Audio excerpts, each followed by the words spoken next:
Once one of America's top Republicans, Lawrence King is serving a 15-year prison sentence for a multi-million-dollar fraud. But financial crime is only half the story. This is the true story of Lawrence King. It is the story of a cancer at the heart of America and of its continuing cover-up at the highest level. One man is attempting to uncover the full story. John DeCamp is among the most highly decorated Vietnam veterans. A former Republican state senator in Lincoln, Nebraska, he is now a lawyer fighting the legacy of Lawrence King's abuse of power.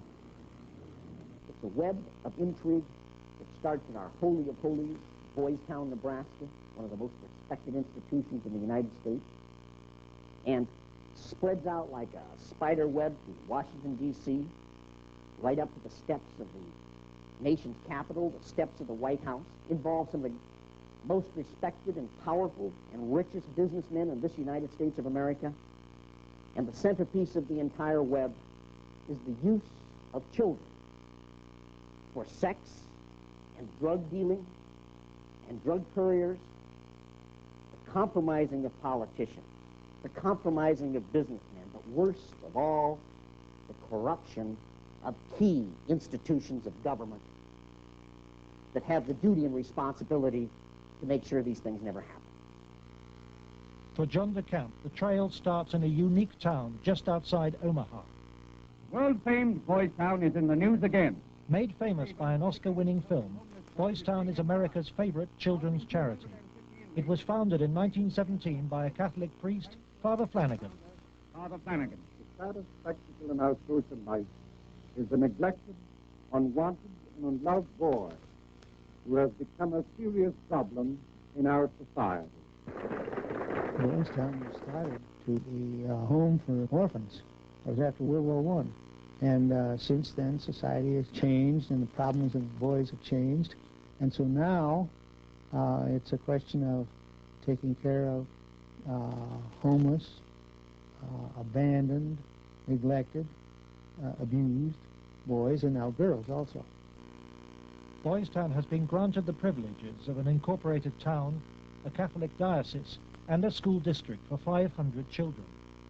Boys Town has cash reserves of $500 million, but still raises up to $35 million annually, solicited from the public by begging letters and promotional videos.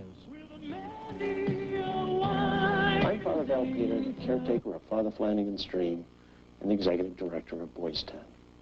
Does Boys Town really exist, people ask me? You bet it does. Located in the heartland of America, Boys Town youth have come from many backgrounds and locales. As they graduate, they shall seek new adventures and head for different places. But always, they shall carry with them the spirit of Boys Town.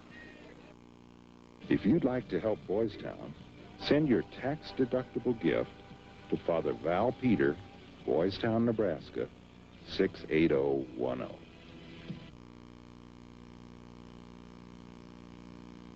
Boys Town, for me, was the first thing I ever heard of when you think of institutions that you respect. Believe it or not, I was there for a while when I was a young boy. When an institution like that gets contaminated, then you'd better, if you got any decency at all, do something about it, or at least get it cleared up. John DeCamp lays the blame for the contamination of Boys Town on the one-time leader of the National Black Republican Council, Larry King. Larry King was the fastest rising black star in the entire Republican Party of the United States during all of the 1980s. And he was also one of the most evil individuals in this country in terms of being a dealer of children, in terms of being a thief, 40 million that they documented he stole, and in terms of using and compromising and corrupting one after another politicians. The base for his network was the Franklin Federal Credit Union, a people's bank in Omaha, Nebraska. Larry King was its general manager.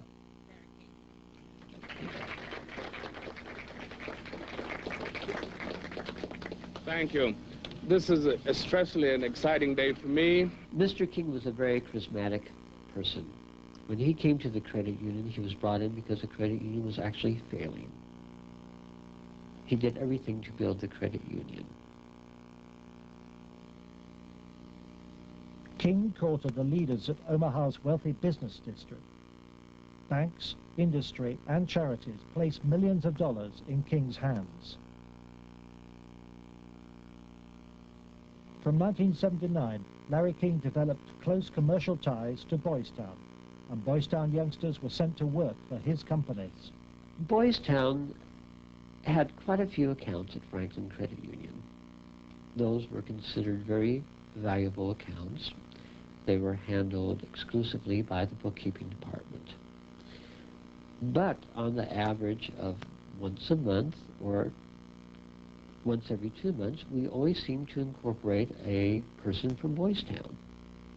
But King used Boys Town not just as a source of young boys for his business. He prostituted them at sex and drug orgies. Paul Benassi was a victim of King's abuse. He was also sent by King to lure Boys Town youngsters off campus. We used to just drive around and go toward the home with them. We used to do some of the scavenger hunts with picking up some of the kids. You know, just kind of win their confidence, become friends with them for a while. Start inviting them to the parties. The kids were 10 years old or older. In 1986, King's plundering of Boys Town was reported by staff to its chief executive, Father Val Peter.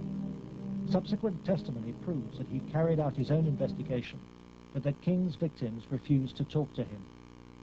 Monsignor Hupp now blames himself for Boys Town's association with Larry King. Well, in retrospect, I regret having any association with Larry King. Had I known it at the time, it would never have happened.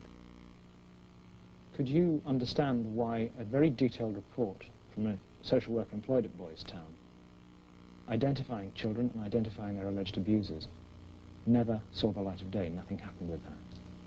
Well, I can understand that, because had I known that, I wouldn't put up with that. But is that something like that happened? I don't know. Nebraska has a very clear statute that child abuse allegations should be reported to authorities.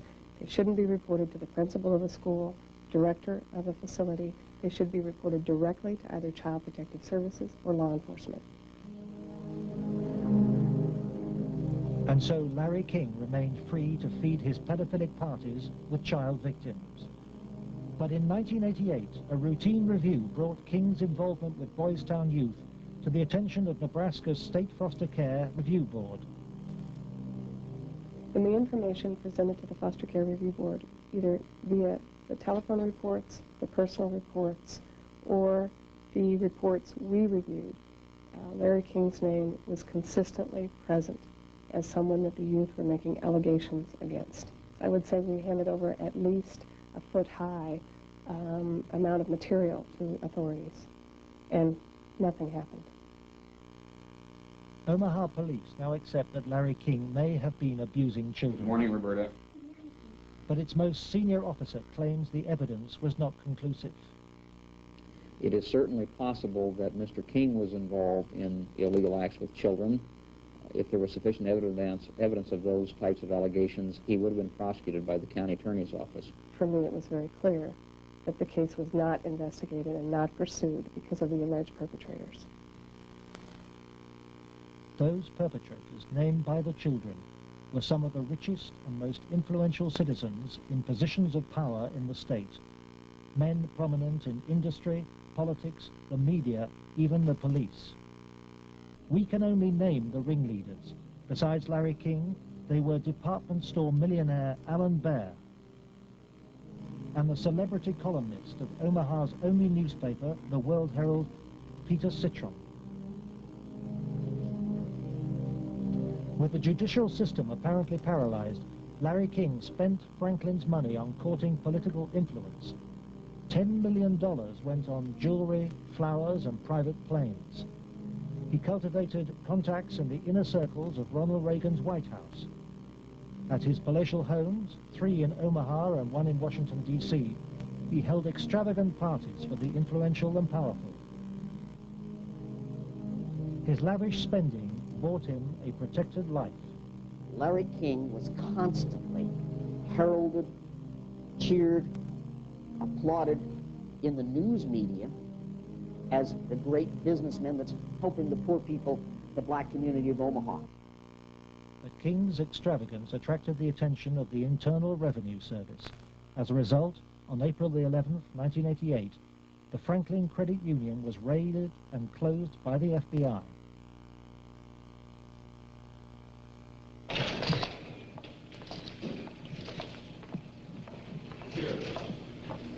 King was arrested, and the federal investigation showed he had stolen $40 million from Franklin. Documents we possess reveal the FBI interviewed many of the victims of Larry King's sex ring, but no action was taken.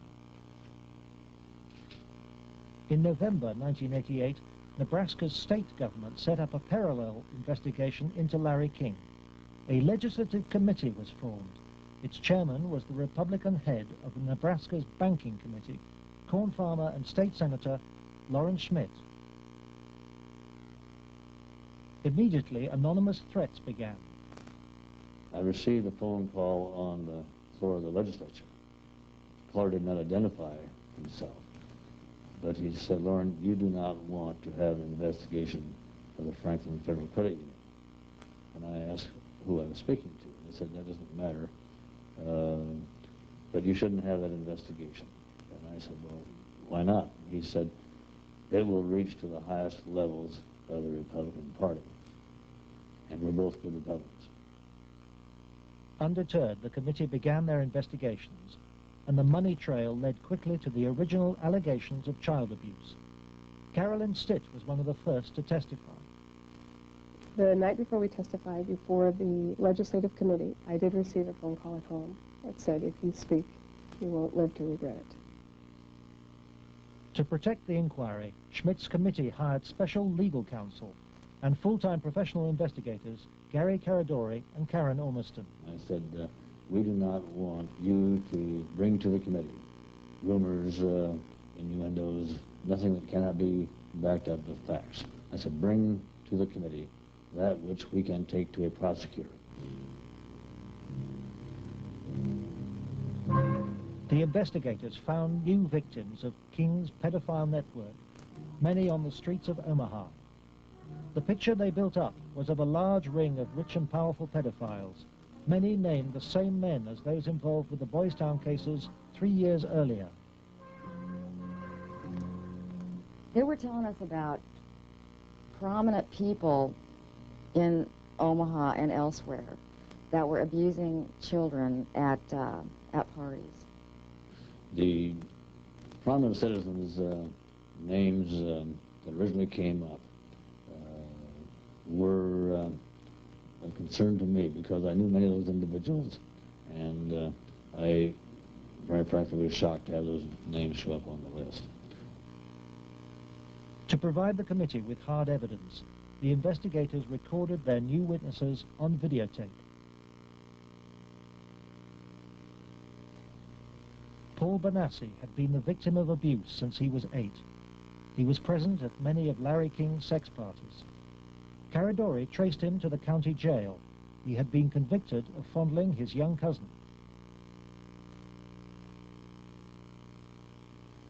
Who were some of these people that would come to these parties? Larry King, Peter Situation, those he was like that. Media personality Peter Citron procured some of his victims from Boys Town. The kids he liked were mainly around the age of probably about 8 and 13. It was mainly fondling and oral sex with them. He did have some anal sex, but he usually did that with the older kids. The parties involved ever more sadistic abuse. Whenever you were tied up, was there anybody else present other than you, Peter Citron? Yes. Who was that? It was Alan Bear. Millionaire Alan Bear hosted parties for a large number of sadistic pedophiles. Paul Benassi suffered at their hands. You okay? They tied me up and had some other kids perform sex on me, and they came to me and they burned me some cigarettes. Okay. Just take a deep breath now.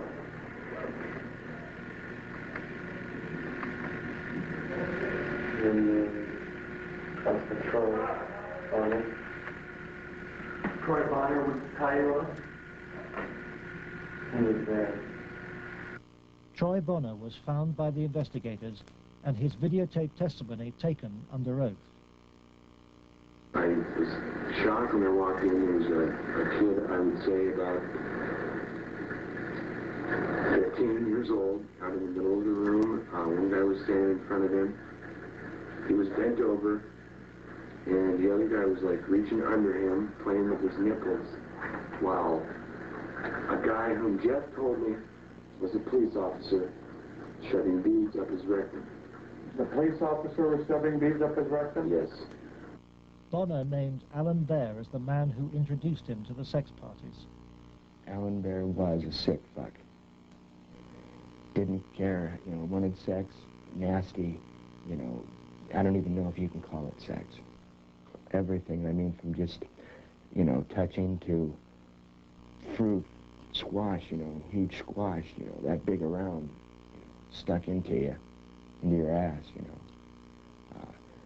heat things, hot things, poked at you and stuck in you. But the center of the child sex ring was Larry King.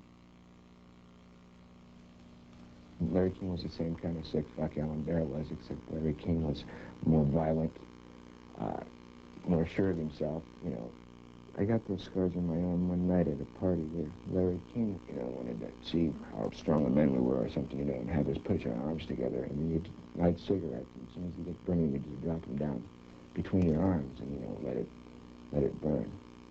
And they made us stand there naked and touch each other by holding our arms together and burn cigarettes. It's on film someplace.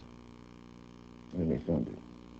Burning, I mean, I would, see him fuck a 10-year-old boy in the ass, until he bled, and, just pull out and stop, and, push him down, and then go out and, meet with decent people. King would also provide underage girls for abuse. Alicia Owen told the investigators she was 15 when she attended her first party, introduced by a Boys Town boy. Caridori discovered her in jail where she was serving a sentence for passing bad checks. I met some guys there that were from Boys Town, and it was at that party that I met Larry King. At the time that I met Larry King, I did not know that he was Larry King. I had met him. It was the first time I'd ever met him.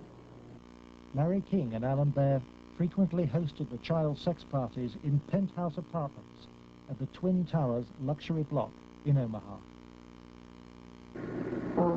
A lot of it was me handcuffed with my hands behind my head and my feet tied and doing different things. What do you mean? Sometimes there'd be a guy straddling over my face. Okay. Most of the time, Larry King took pictures quite a bit during that time. I know it's difficult. I don't know. Okay. And I think I could say no. Okay. But I know. Okay. And Alicia, you're a victim. And at a young age, let's go off camera for a minute. We were appalled. Appalled. I don't even know if it comes across on the video, the way it came across to us in person. It was incredible. It's incredible what these kids went through, I think. Larry King was also here. He came in and we drank and did cocaine. I didn't do much. he turned me on to it, Larry King did. Drugs was a strong part of how they got control of some of the kids, because that's what some of the kids were there to get. They would do the sexual acts and then be provided with cocaine or whatever type of drug they wanted. Heroin, you know, I don't know, but that was my drug of choice. You know. Till this day, I remain an addict. You know. And those of us that didn't like to be involved and didn't want to be involved were threatened. Chris? Yes, and who do these threatening remarks? Larry King. Did Larry King personally do? And I think he did. And they threatened, you know, that I can go find somebody that will kill you, and it will kill your family. He won't tell anybody. Larry King was, I would say, the center of transporting the children around the country. The airplanes were usually in his name, at least in his name. They were paid for by Larry King. So he met them in Pasadena. Met who in Pasadena? We met Larry King was there. There was 3 boys that I had seen at one of the receptions at the French Cafe were there. And I'm almost positive they were Boy Scout boys. Almost positive. They were there. You mean graduates of Boy Scout or present? I think they were present because they were young. Well, how would they get away so long? I have no idea. Okay. Boys Town came up frequently during the investigation, but we found it very difficult to get information about Boys Town. I was not able to find any information on my visit there, and Mr. Caradori could not get information either. Boys Town today remains unwilling to discuss its involvement with Larry King. We were banned from filming at Boys Town, and its public affairs officer refused any interviews. I would have to give you a flat no.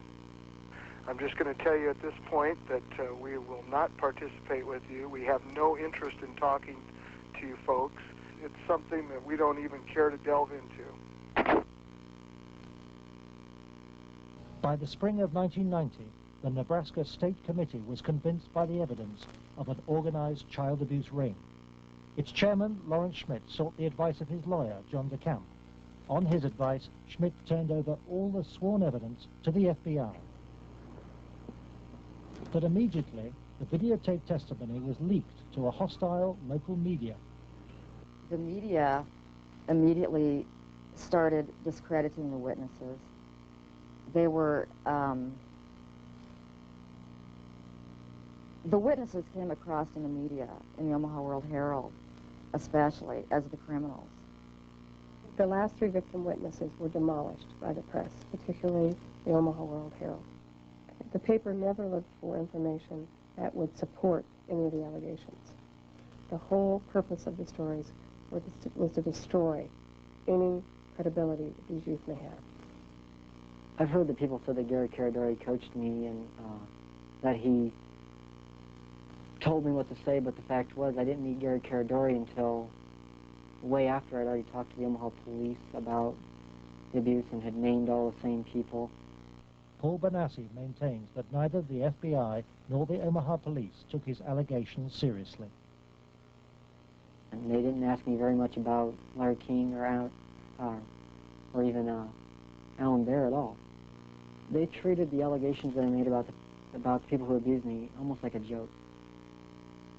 The stories were of such significance that the investigators first wanted to prove the accuracy of the stories. As they set about the investigation of the 3, initially 3 and then a 4th person were telling the stories, as the investigation developed, it became obvious to the investigators that the information was not accurate, that in fact it was an entire conspiracy of allegations, none of which had any truth to them. I was very disappointed with the way the FBI and law enforcement treated the victims. They, in fact, turned them into the offenders, so to speak.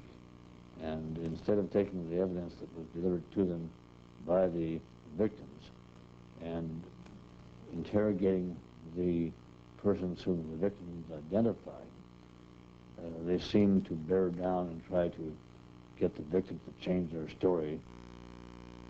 It seemed to the investigators that the establishment of Omaha was closing ranks. Then Troy Bonner was brought in for questioning by the FBI. The FBI's attitude was, just no, these kind of things don't happen.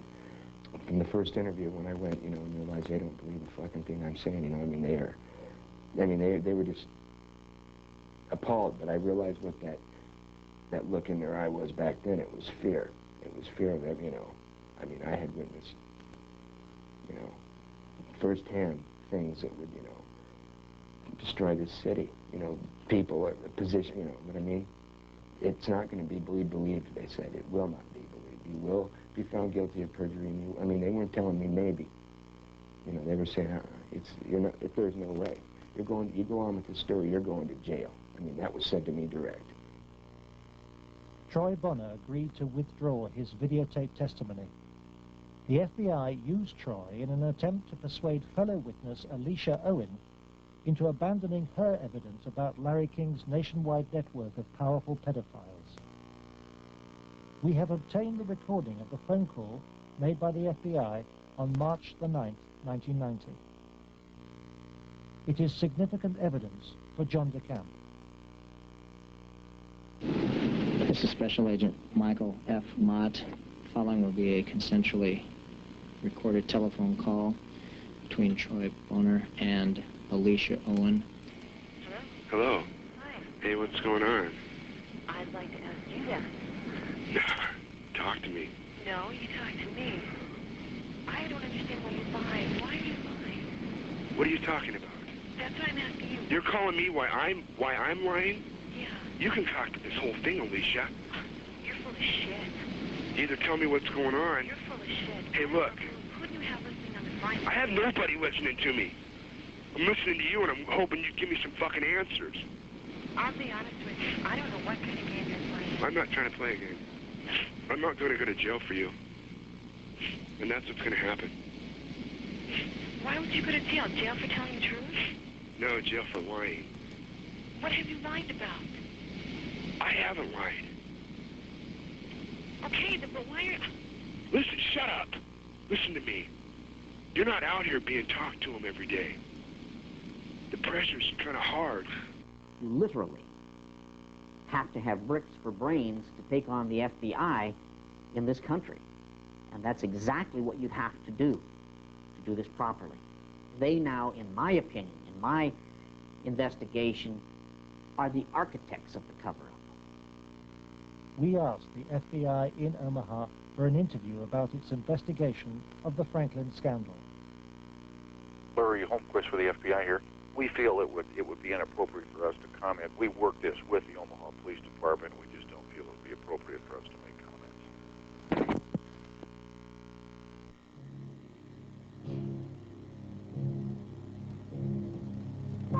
As the investigators sought out new witnesses, they found themselves under constant threat.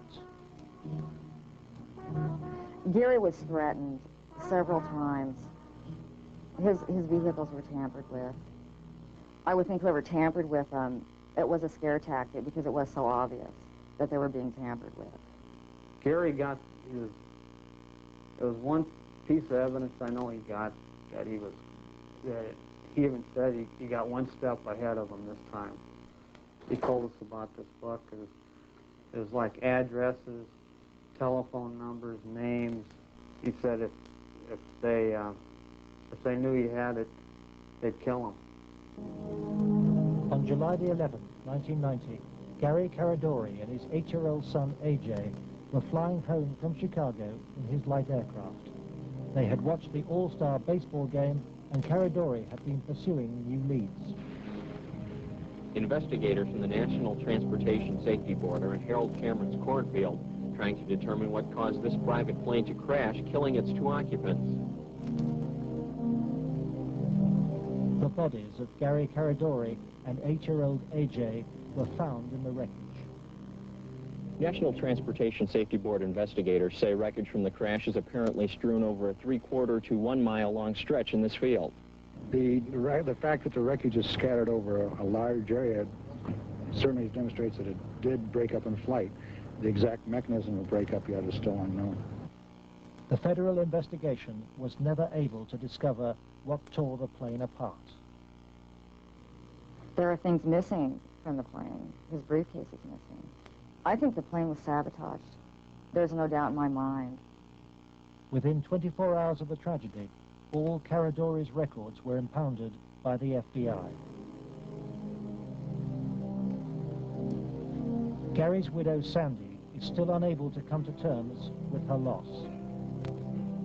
As a mother, I don't want to ever think that somebody murdered my child, let alone my husband.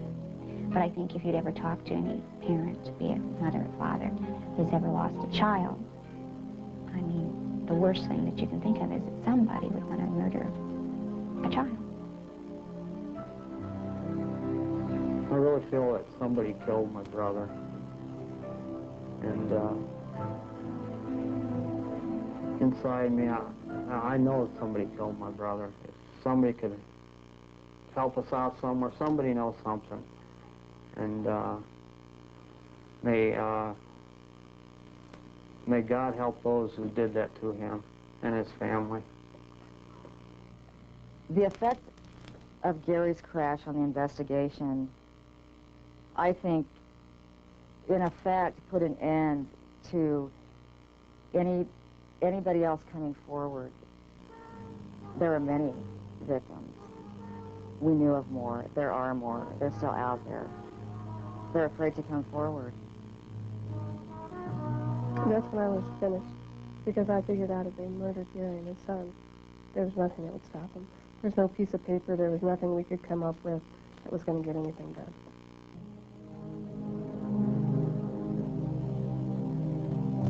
But Gary Caradori's death pricked Troy Bonner's conscience. He promised Sandy that he would tell Senator Schmidt's committee about the FBI's pressure which led him to lie. I set the record straight. I was, going to do it. And would, the truth would come out, and somebody would be held accountable for his death. And then at the funeral, I had seen, FBI guys, and they looked at me. I was supposed to meet Senator Obed and Schmidt for lunch after the funeral.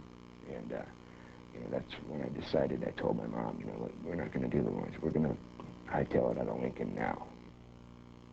Troy Bonner claims that pressure from the FBI and with the assistance of the county attorney's office in Omaha led him to swear a new statement claiming that he and Alicia Owen had concocted the entire child abuse story. He told this story to a grand jury formed to bring any charges. On July the 23rd, 1990, the grand jury issued a bizarre and contradictory report. It indicted Larry King for fraud and embezzlement and ruled that he had paid young men for sex, but dismissed allegations about his sex ring.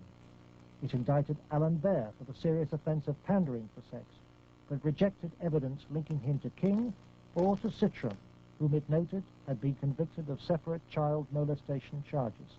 It accepted that Troy, Alicia, and Paul Bonassi had been abused, but not by the people they identified.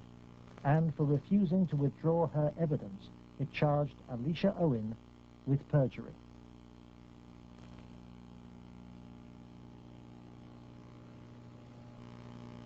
Lawrence Schmidt's legislative committee issued a report denouncing the grand jury. Schmidt acknowledges that the system failed both the victims and him.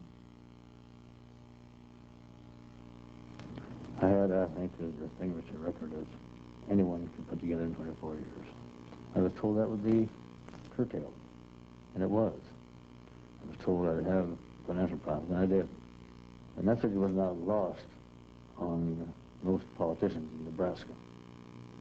I think the message that was delivered was if any legislative committee ever tries to conduct a thorough investigation again, the same thing will happen.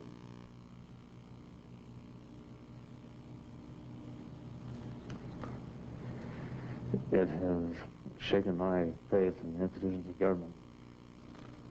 It used to be a firm believer that the system would work, and that people who did things wrong would be punished. And we discovered victims who claimed to have been abused and who the grand jury acknowledged had been abused. But they did not try to find out who had abused those individuals. Instead, they convicted Alicia Owen of perjury. Indefensible from my point of view.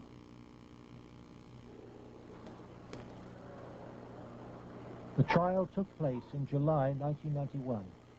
Troy Bonner testified that the child abuse story had been an invention. As a result, Alicia Owen was sentenced to between 9 and 25 years in prison.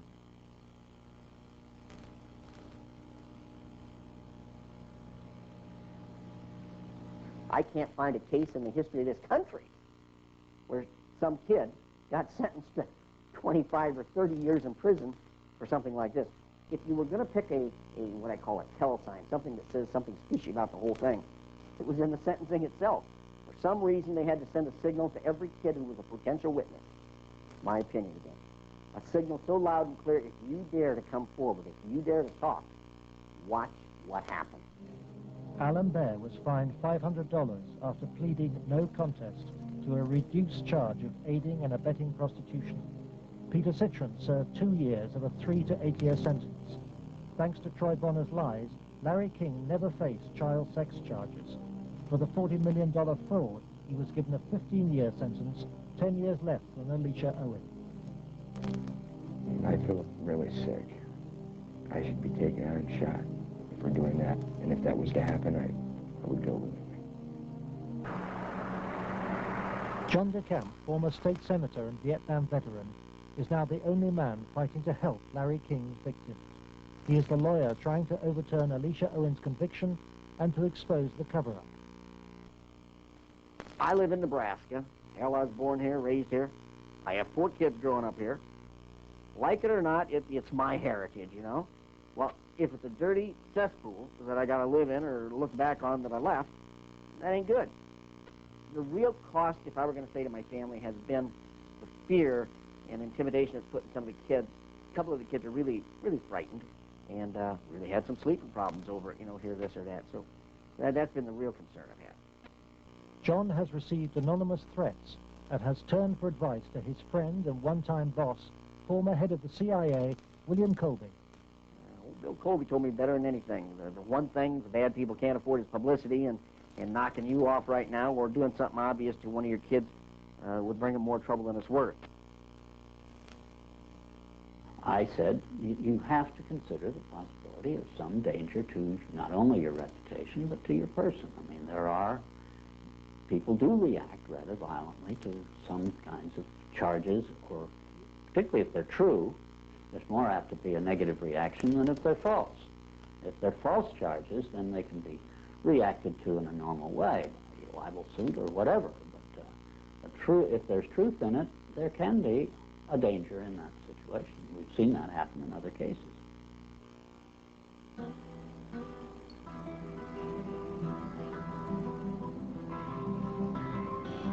John arranges to meet Troy Bonner, the young man he sees as the key to the cover-up. He's in great danger. The reason is he carries the secret, so to speak. He served his purpose for the FBI and others by committing the lies that put the seal on the cover-up. He knows that Troy's evidence will be crucial to Alicia Owen's case, and Troy wants to tell the truth, despite very real fears. My fears are that, I'm not going to be believed again. It's just, going to be a whole other kind of exploitation like it was last time. And afraid that that's going to happen, or, I might end up dead, or a loved one might end up dead. Troy has an overriding reason for putting the record straight. Maybe somebody has a better idea. I want this to go forward and have something done so that all those other kids who a lot worse things have happened to can come forward and see that action can be taken. You have to, if you want to protect yourself and your life and your family's life, both now and particularly in the future. is to use the institutions of government that have been set up to protect you and make them work. That means you go into federal court, you go after the people that have done this cover-up, and you expose it so there's no longer any percentage on their part in eliminating you because the secret's out. Yeah, that's why we're here today, to let it out. John's advice to Troy to tell the truth in court puts him at risk of prosecution by the county attorney's office. Potentially, they could decide to charge him with perjury because now he is telling that they forced me to lie. I did lie at Alicia's trial. I did lie before the grand jury. I did it because the authorities were forcing me to do it and I was scared for my family. Potentially, they could charge him with perjury this time. Troy's appearance in court will keep Alicia Owen out of prison. She's on bail while DeCamp appeals against her perjury conviction. As her hearing approaches, vital new evidence emerges. Alicia claims that some of Troy's videotaped testimony was withheld from the grand jury which indicted her. The tapes that were shown to the grand jury had been edited. Everything that matched Troy's statement Shown. that matched mine Because I know it's was raised. edited out. And I think maybe one of the things we want to do is show the judge specifically how, where these, little 5-minute segments of, look, this tape says this, and then show him it isn't in this tape, and this is the tape the grand jury saw. I'm going to attempt to get these tapes, and we'll see what happens next. But to obtain the tapes, DeCamp must approach some of the very officials he has accused in court of being involved in the cover-up. The county attorney's office, which ran the grand jury. In the good old Alicia Owen case, 127-194, I'm trying to get the evidence, the tapes and the transcripts of Troy and Danny. Troy Boner. Yeah. Look at the county attorneys, they have all the bills up there. Oh. Robert, let me guess, Robert Siegler has them. Robert Siegler is the prosecuting attorney trying to send Alicia Owen back to prison. After lengthy negotiations, DeCamp emerges with the tapes the grand jury never saw. And it was $1,000, about $4,000 cocaine. Okay, in what airline? In more than 2 hours of taped testimony, Troy details trips across America on behalf of Larry King and Alan Baer. Trips for drug deals and sex. It corroborates Alicia's evidence. Fort Worth, like an hour, and then a big plane from Dallas to Los Angeles. Did anybody go with you? Alicia Owen. For John DeCamp, this is the proof of the King sex ring for which he has been waiting. Here it is. So to speak, the smoking gun that they could go out and verify, the corroboration. In other words, the linkage to King that was denied. Cover-up. Organized, planned, deliberate cover-up. The courthouse, Wahoo, Nebraska. The hearing begins.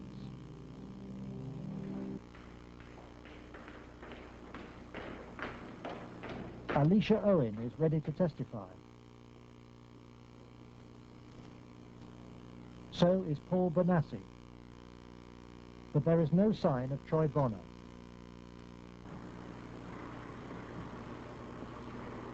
DeCamp discovers that Robert Siegler has sent the young man a subpoena.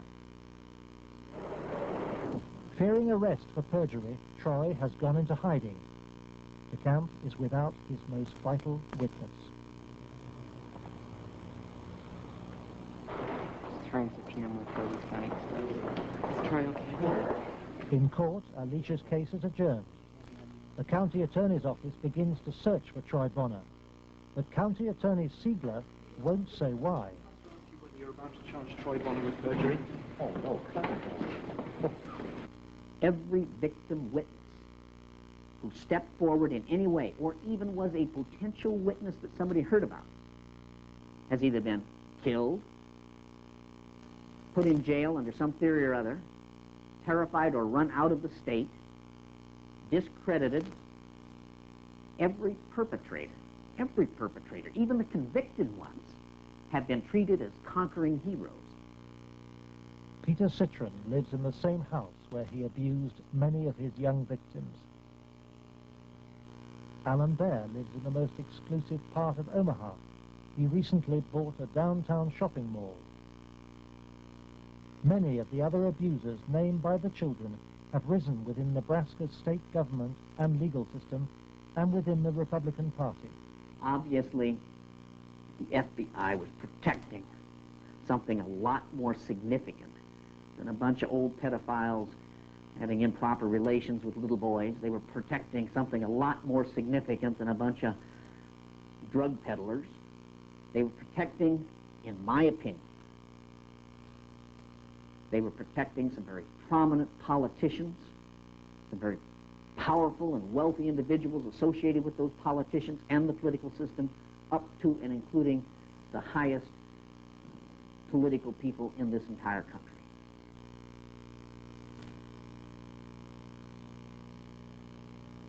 In search of the men who protected Larry King, John DeCamp goes to Washington to investigate King's connections in the Republican Party and on Capitol Hill.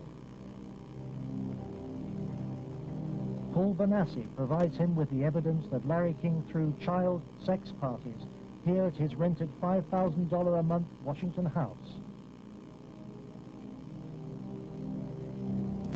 I was about 14, about 1981. At first it was about 3 or 4 times the first year. After that it was about once a month. Some of the parties, when they started off, were straight political type parties with no sex.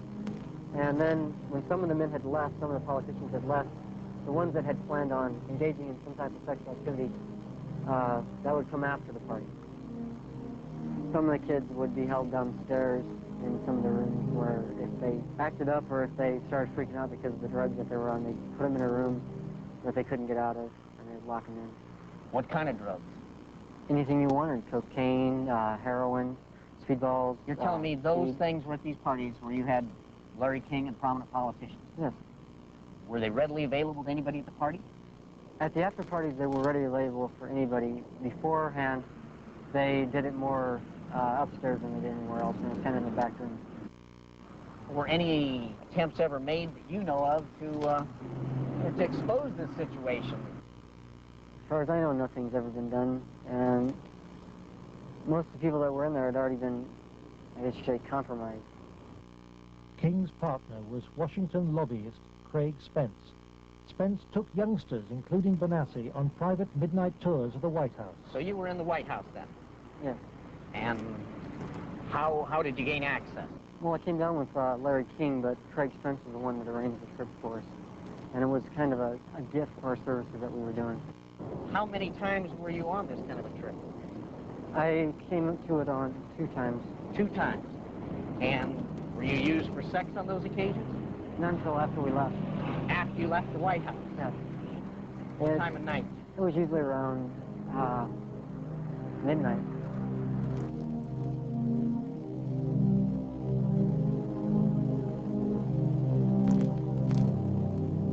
For me, it was just kind of weird being in the White House at that time of the night, getting to go into places that the guy was telling us that nobody gets to go to. And I seen rooms in there that I'd never even heard about. Well, Craig Spence and Larry King had a couple of groups. One was called Bodies by God, and they had the Cowboys, and there was another group that was started by Larry King, which was called the Golden Boys, which was kids that were usually under the age of approximately 10. Spence's Cowboy Network was investigated in 1989 by reporter Paul Rodriguez of the Washington Times. We had uncovered a series of allegations from some minors, and it led me to a cowboy operation. It sure fits with, this boy Paul Benassi. And he tells the tale of being brought to the White House on occasion, kind of as a reward for the kids. Craig Spence's dad, he committed suicide. He had advanced stages of AIDS. He was an AIDS carrier, and he killed himself. This was the thing that always bothered me. They claimed it was the largest male prostitution ring in the city that they've ever had uncovered. It was $1 million a year minimum. Yeah. And yet they only prosecuted the operator, Henry Vinson, and 3 of his lieutenants, as it were. They never went after any of the Johns, or the clients. This operation claimed to have clients that ran from the White House to the Capitol Hill to the State House to the churches, within the media. Exactly what Paul describes as the people he was with. And a lot of the stuff led there, but we couldn't quite nail it at all cases because, again, to accuse someone of high stature, you've got to be very careful. I understand. We were able to do it through the mother lode, which provided us credit card receipts and canceled checks, and then lists of the clients. The prosecutors knew all this stuff. There was approximately 20,000 documents they had. They sealed the entire record by court order. And we've attempted on several occasions to unseal that, and we've been told it will be a cold day in hell before those records ever get unsealed. And it makes me wonder what's in those records. Yeah.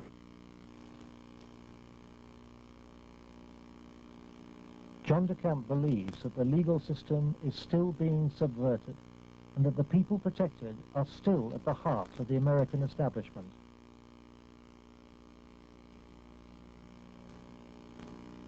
He hopes that this program will expose a serious miscarriage of justice, but the opposition is formidable.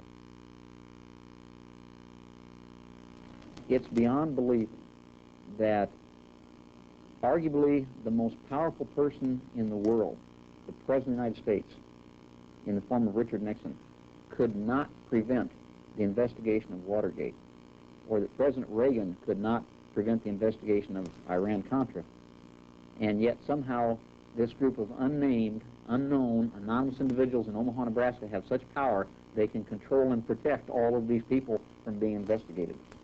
Those allegations are ridiculous. Well, first of all, Nixon did cover up Watergate. Number one. Bush did cover up Iran-Contra, at least officially. And Omaha has successfully covered up this situation. In each case, it was the press that exposed the problem. It wasn't institutions of government. They had been corrupted. They had been compromised. They were the ones doing the cover-up. The Attorney General is now involved. DeCamp's evidence has been passed by William Colby to a senior lawyer in the Justice Department. He did say that the Attorney General's office would be very sensitive to any charges of abuse of children.